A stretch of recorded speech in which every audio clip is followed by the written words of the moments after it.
The situation with these kind of straits is actually very difficult under international law, simply because most of these, there are very few direct equivalent situations. The big choke points, if you want to, of waterways that connect the globe and maritime trade are all subject to very different legal regimes.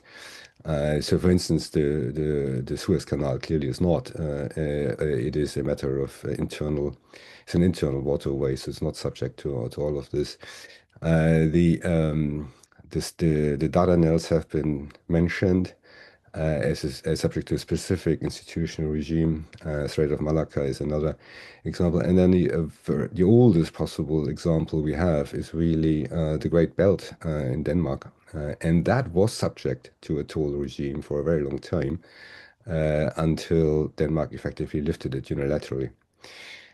So it's actually very difficult to construct from these very few cases and the specific historical context any general rule of customary international law.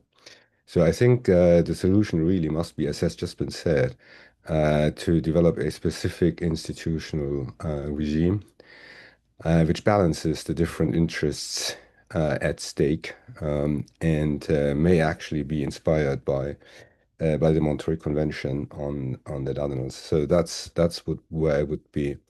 Where I think is the peaceful solution, and that's something that clearly requires a lot of diplomatic acumen and commitment from the key players towards international law. And I think that's something that particularly China and the EU share, and that's something they probably can actually, if they want to, agree on a negotiating strategy.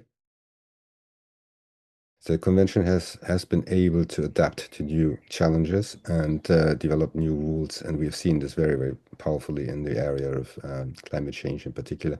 So I think it can do so on the basis of the shared values and the interests that are enshrined in it.